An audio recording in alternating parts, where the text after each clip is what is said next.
What's going on, guys? This is Joey with Krav Maga XD, your Krav Maga instructor down in Costa Mesa. Today, we're talking about what comes first when you start training Krav Maga. Should it be combatives or should it be techniques like disarming guns and stuff like that? And the answer might be a little different than you think.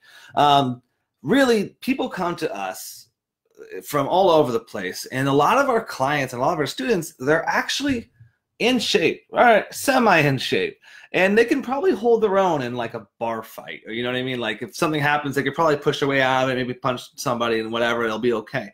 But the problem comes when they don't know what to do if there's like a weapon involved or multiple opponent, like a 3-on-1 fight. And a lot of times they don't know what to do, and that's why they feel insecure. So they come to us and they'll let us know, hey man, we don't know what to do in these things, so we want to learn how to fight and also learn how to fight with extreme or in extreme situations like a gun or a knife or whatever. So just before I forget, if you do want to try the class, it's free. It's at kravclass.com. Check it out. No strings attached. But to be honest with you, they realized that, I'm sorry, back to the point. What should we do first? Well, what we do is we realize that combatives, punching, kicking, all that stuff, elbows, hammer fists, whatever, headbutts, combatives, those are called combatives, by the way, if you weren't familiar with that. Combatives are what help you win fights, not necessarily techniques. Techniques, for the nature of what they do, is they put you in a position to fight. So let's say, for example, if you watched our live video yesterday, I think we did choking defense. Imagine someone comes and chokes you, and you do a choking technique. You break out of the chokehold, you're in a better position. Now you're in a position to fight. And to fight, you need to use your hands. You need to start punching. You need to start kicking. Unfortunately, after you do a really awesome technique, we aren't Thanos. We can't just stab our finger and have people disintegrate in front of us. That would be pretty cool.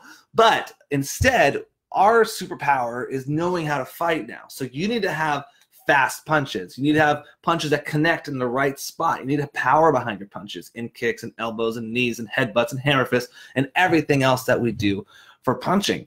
Now, one of the reasons why our training in our classes are set up this way, we understand that people do want to learn techniques. They jump in, they're like, hey, I want to learn how to disarm a gun on like their first day. And so we normally have to tell them, hey, it's cool. We'll teach you that because that's part of it. That's fun and it's awesome. And hell, you might even need to do it someday. But if you can't throw a punch first, that disarm's not going to help you. In fact, you probably won't even disarm them. Part of the techniques is to be able to disable the attacker and hurt them to a point where they can no longer hurt you. So we have to learn how to punch appropriately. We have to learn how to kick. We have to learn our combos. So the way we structure our classes at Krav Maga XD is basically for the first about 35, 40 minutes, it's pretty much all combative based, where we're just throwing punches, we're just throwing kicks, we're throwing combos on the pads. We're learning how to fight mechanically and be precision instruments. Then the last 15, 20 minutes, we usually work on a technique. Now the techniques have combatives baked into them. That's one of the beautiful things about Krav Maga, is when we do our techniques, we're also doing combatives. So we're not like a handsy system where like we're trying to put people in locks and pull them around and all that stuff. Everything we do has some sort of brutal force behind it that's going to help you win that fight and put you in a better position so you can continue to fight. Now, this reminds me, when I went to Israel, I got tested and certified there, and we were training in Wingate, and I guess a lot of the military trains there. They have, obviously they have IDF bases and stuff where they train, and I remember seeing some of their guys train, and they weren't that great at technique, and I was blown away because in my head I was like, we're going to Israel. It's like the place that Krav Maga was born, and everybody there is going to be just amazing, and it's so much better than me, and I can't wait to watch them train and all that stuff. And it kind of it was really interesting because when we went there and I saw them training, their techniques were like kind of not that great. Like I felt like my techniques were a lot higher than their techniques, but their level of aggressiveness and their ability for combatives was far greater than what we do here. Like they were just fucking monsters when they were fighting. And so I was baffled by this. So I actually asked some people about it, some instructors, some people that live there, some people that train in the IDF and that teach other places.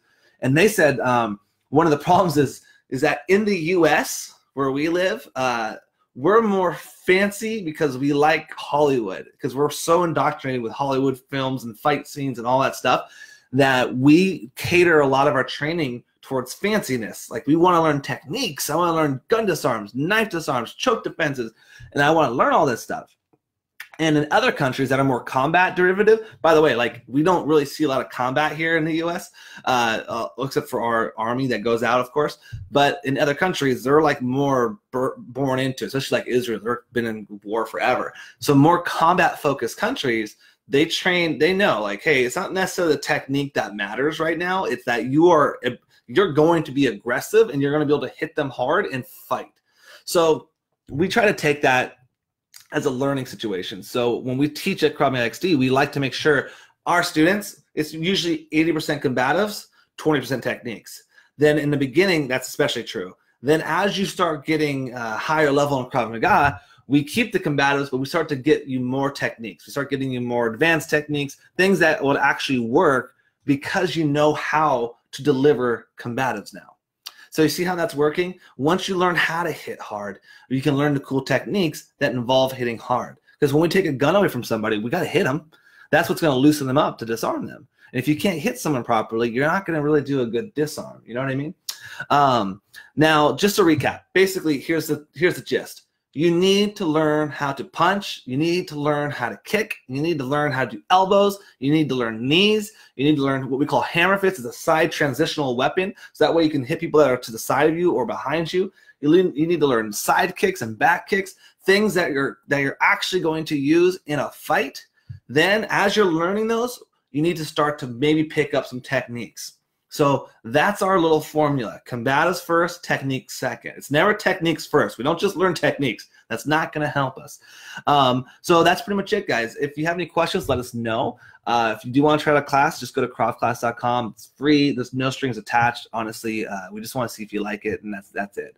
And if you like this video, comment. If there's any techniques or questions that you have, like it, share it. If there's anybody else you think that could be benefited from this. But besides that, have a great rest of your afternoon, and we will take off. What's going on, Ray? I see you. I see you looking at me and being quiet. I can see you live. All right, guys, take care.